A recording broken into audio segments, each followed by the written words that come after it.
Our special guest this morning is the most handsomest Friar Tuck ever to have run riot in Sherwood Forest. That is no doubt. It's David Harewood, ladies and gentlemen.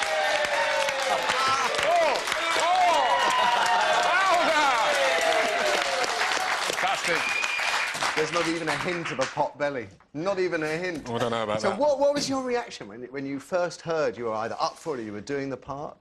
It made me laugh. I mean, of course, because obviously you see, the character's always cast in one particular way, and I thought it was very imaginative and just really out of the box for my agent to put me up for it. So, congratulations to her, and I really loved it. I really enjoyed it. The kids have really enjoyed it as well. Because you're set free from being a white, bald, fat man, which is the traditional role, you've brought lots of new stuff to it. I mean, sort of martial arts kind of stuff seeping in. Yeah, well, I kind of wanted to make him more look like a Jedi, you know, this mysterious stranger who could kind of concoct, remedies and could make things and could fight. And I say the kids have really taken to it. I think it's an absolutely fantastic part, I have to say. Thank Thoroughly you. enjoyable. If you haven't seen David in action, here he is a couple of weeks ago arguing with Robin Hood, played by Jonas Armstrong, of course.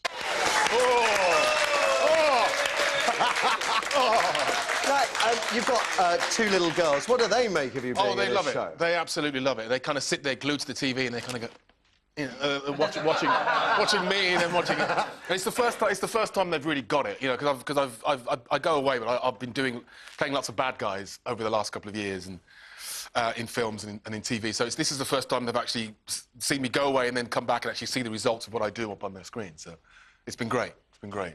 Did that influence you to take in the part and think, oh, maybe this is something the kids are like? A little bit, yeah. I mean, it's nice that they can finally see why Daddy goes away.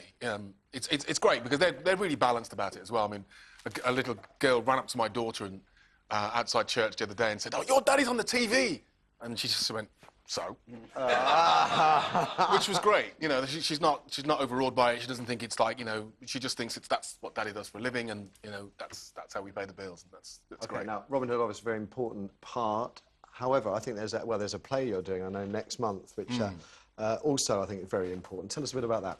I'm doing a play called The Mountaintop, which is, you can find out about it at www.themountaintop.co.uk, so you can buy your tickets. It's a play about Martin Luther King, and it takes place the night before he is assassinated. And the night before he's assassinated, he makes a famous speech where he says, "I've been to the mountaintop, I've seen the promised land. I might not get there with you, but I know we'll get to the promised land." And the very next day, he's assassinated. And that night, he talked about death. He talked about death for an hour. And people were crying, and there was a storm outside, and it was an unseasonable storm, and nobody could understand why he was talking about death so much. And everybody was in tears. And then, as I say, the next night, next morning, he was assassinated. And the play proposes that he meets a mysterious stranger in the night, who forces him to confront his mortality and the future of his people, and it's very moving, and it's a very interesting play because it deals with racial issues then and asks the question, you know, is this the promised land? You know, if Martin Luther King were alive today, what would he make of? Well, I mean, now, you know, there we are, black there's been president, some extraordinary changes. Extraordinary president, extraordinary changes. I mean, here we have, as I say, a black president, and one of the amazing things that I've discovered during my research was just how much hatred there was in America at that time, how much racism there was in America at that time, and to think that same country can then vote for a black president 50 years later, it's astonishing. It's an astonishing change and an astonishing... and not the first time you played Martin Luther, or been involved with Martin Luther King, is that right? I'm told you did something way back in school days. Back in my school days, I was given this speech to do. It was a section of the I Have a Dream speech, and I didn't know what the I Have a Dream speech was. I was only about 12. And I remember the first night getting up and saying this speech, and some women in the audience going, "That's right! Yes, sir! That's right!" And I was like... The power, though, isn't completely. it? The power of those words. I was completely thrown by it, you know, but I thought, this is really great, this is great. And then got too into it and forgot my lines. Let's have a question for our audience, Eric. OK, next week, Seamus from Q. So, Seamus, what's your question for David? Is it true you'll be starring in Doctor Who later this year? Oh, is that right? Yes, but if I tell you any more, I'm going to have to kill you. It's a Doctor Who special, and it's a great episode. And I have to say, working on it was great fun. And David Tennant is. So you still got David as the Doctor? Oh. Not allowed to say anything, but it's a fantastic episode, and I think it'll be one of the best, shall we say? Oh, that's fighting talk. It's a great way of going. It's a great way of it's a great finale, shall we say? Okay, I'm intrigued. Nick, I mean, we do the same thing, people always say, what would you be if you weren't doing what you wanted to do? When we were lucky enough to do what we want to do, what would you have done if you hadn't have been an actor? I don't know. I think I don't know. A politician would have been good these days, wouldn't it? Really? Could have got half the stuff paid for. You were quite keen on football. I know that much. Yeah, I was. I think I would. I was a goalkeeper back in the day, Show me your hands. Can I read your hands?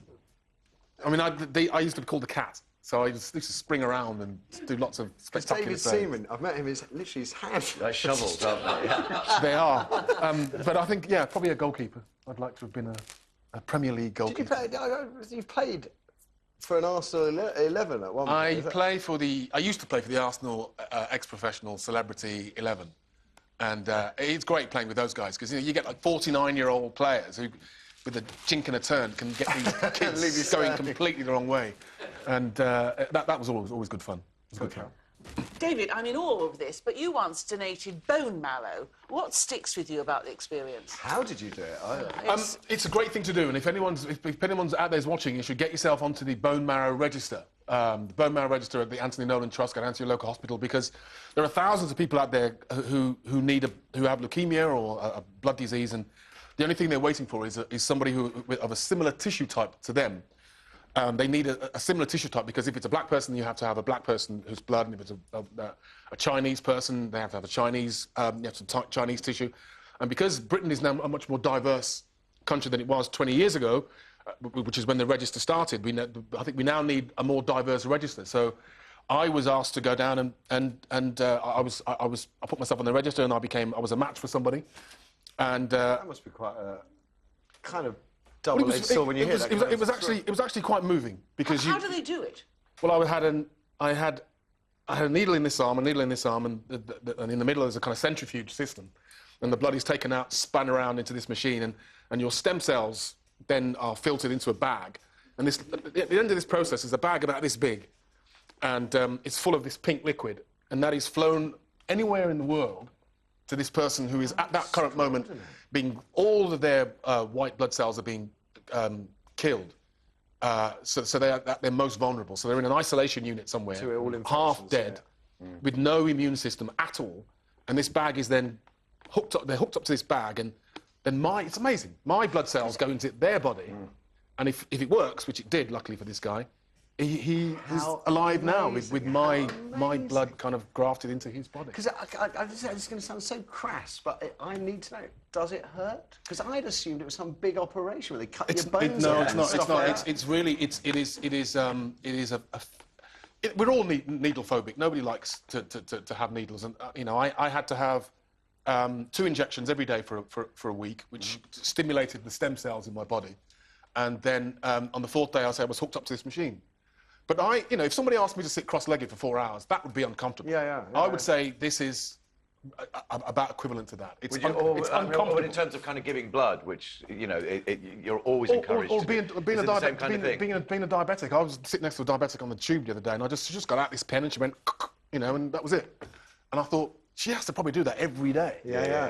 And if your only reason for not doing it is that you're needle phobic, I would say forget that. Get yourself down there and go and save a life, because there's people out there who need your help. I just think it's amazing to know that you saved someone's life. Now, I've just been on holiday to the Bahamas, which is somewhere I know that you've been exploring family links, family history. What did you find? Barbados. Was it Barbados? My family name is Harewood, and a number of years ago I was taken back to Barbados, and I came across a link that basically the Queen's cousin is called Lord Harewood, and he has an estate up in Leeds called Harewood House, And I was up in working in Leeds one year, a couple of years ago, and I saw this. I went, oh, same name as me.